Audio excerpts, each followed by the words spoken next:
I was going down the road, I discovered two new churches that I looked at. Santa Andrea della Valle is one, and Cesia Nuova is another. The new church and St Andrew's in the valley, whatever that is, I don't know. Once I got to the Tibor, I crossed over the river at the Ponte Sant Angelo, which is a little ornate bridge that goes directly over the river to the Castle of Angels. And when you get there, you have to pay to get in, and you go in, and it's fantastic. You walk around first the base, which is between the fortress walls and the actual sort of circular mausoleum type castle in the middle. And once you've walked around the base, you then go up and you do the turret walk. And there are four bastions, four towers around that walk, and they're each called after the Gospel writers. So there's Matthew, Mark, Luke, and John. And then you go back down and you go into the actual the sort of cylindrical castle. And what it is it's a mausoleum with a castle on top. And I forget who the mausoleum's dedicated to. It's to one of the emperors. And you get to a huge atrium in the centre of it, and then you walk up a huge sort of spiral tunnel, and then you get to a straight one that just goes up from there to the castle at the top, and you pass various treasuries, and then once you get into the castle itself, you've got to sort of a walk around the castle area, and you've got two courtyards. The courtyard you come into and the courtyard on the other side. One of them is the Courtyard of Angels. I don't know what the other one's called, I forget. But the other one was where I did my video blog. And then you get up to the very top where the big statue of St Michael is, and it's called the Terrace of Angels, and that's right at the very, very top, and it's beautiful. It's a spectacular view. I did enjoy it a lot. And then you can also stop at their they've got a little restaurant as well. That's not actually on the terrace, it's below the terrace on the round walk within the castle itself.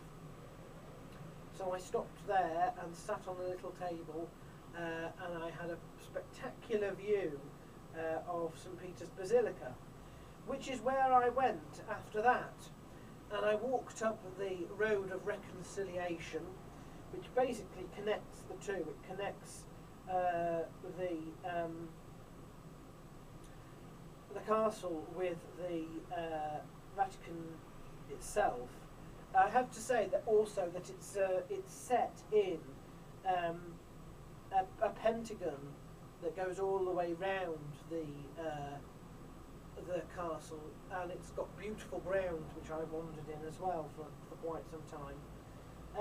And then you walk up the Road of Reconciliation, and it's funny because on your right hand side, running along as well, is what looks like a viaduct, an aqueduct. It's not. It is the escape route of the popes, which runs all the way from the Apostolic Palace all the way to the castle, and in times of danger they would basically jump out of the Apostolic Palace, run along this little aqueduct and go into the castle where they could defend themselves. When I reached the square at the top of the Road of Reconciliation, I was stopped by a big sort of cordon, basically, that was manned by armed guards, and they kept people out of the Vatican City until 1:30 because it was a Wednesday, and on a Wednesday morning the popes do a general audience. Anybody can attend the general audience, but you do need a ticket. Now the tickets are free, but you have to basically book them in advance, and if you don't, then you are not allowed in until 1:30. After the Pope has done his general audience, he meets and greets people actually on the steps of the Basilica, and that's where he was when I arrived, and you could sort of see him as a little dot in the distance across the square, and we had to wait there. At 1:15 he left the square via his Pope-mobile. He came down the steps, around the corner, and then disappeared behind the back of St. Peter's. And then, of course, at 1:30, after he'd gone and a lot of the crowd had dispersed, they opened the cordon, and everybody rushed towards the, what would it be? It would be the north side of St. Peter's, because of course it has two very large sort of circular, I wouldn't say walls, but colonnades, I suppose, and the north one serves as the entrance to the Basilica, and that's where you've got all the metal detectors and whatever.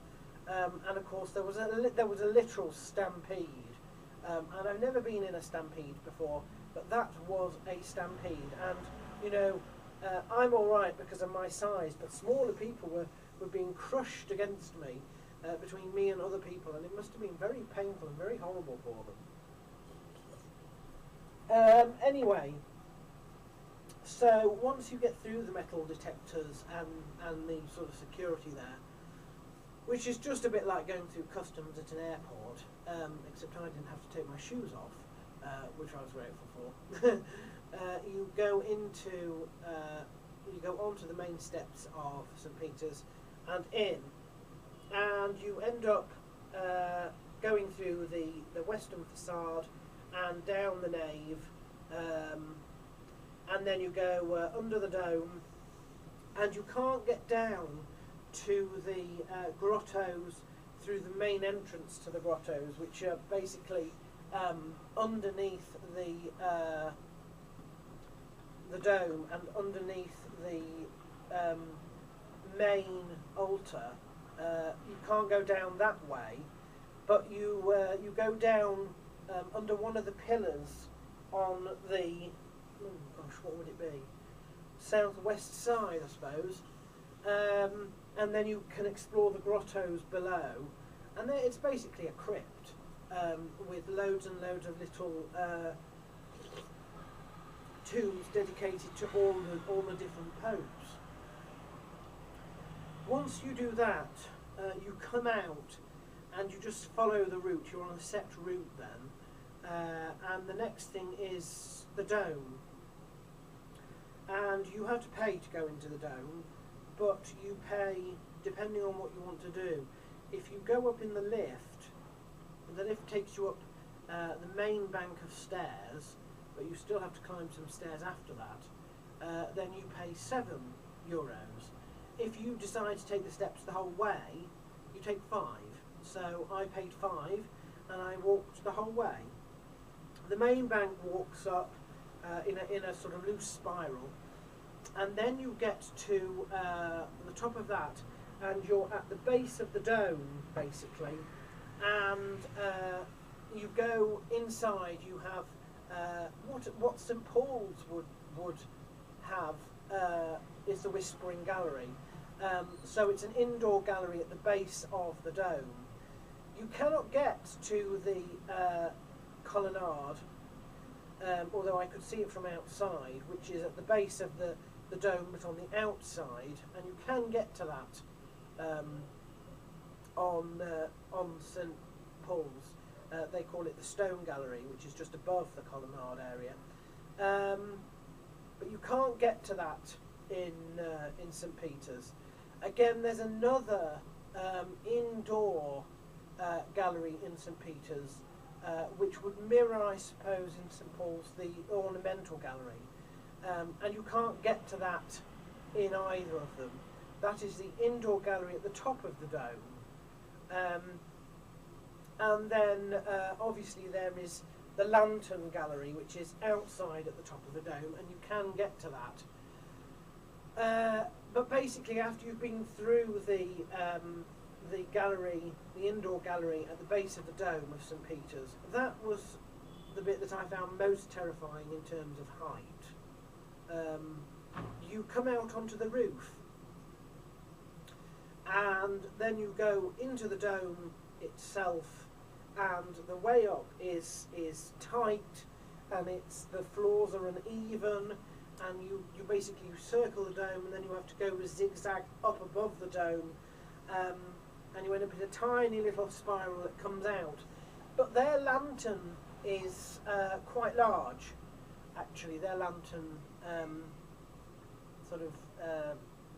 gallery is quite large, and you're under some sort of flying buttresses as well, so you don't have to be, you don't come out of the door and see the drop suddenly.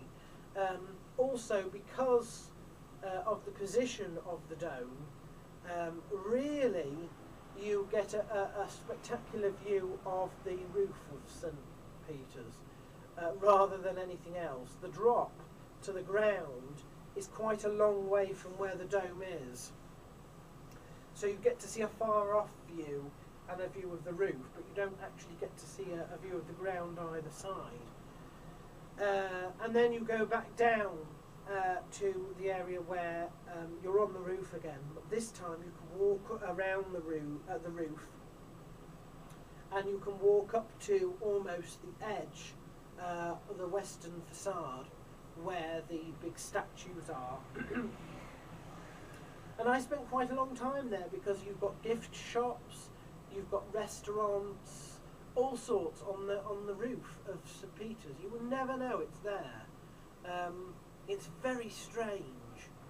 You wouldn't know it's there from the inside, but once you get up to the dome, you see that basically their whole roof area is open for visitors.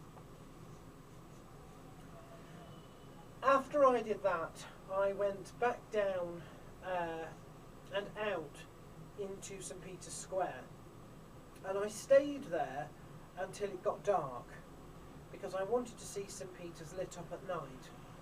And then I walked back down, then I thought, do I go to the Vatican Museum? But it was getting quite late. It was 3:30, this was before I sat this was after I'd visited St Peter's, but before I sat in St Peter's Square. And I headed that way, but it's a 15-minute walk around, and it was coming up to 4 o'clock, and I thought they'll probably be closed by the time I get there. The only thing I really wanted to see that was part of the museum was the Sistine Chapel, but I have seen that on television quite a lot. So, you know, I'm not a huge admirer of paintings or museums, so I didn't feel too disappointed that I missed out there.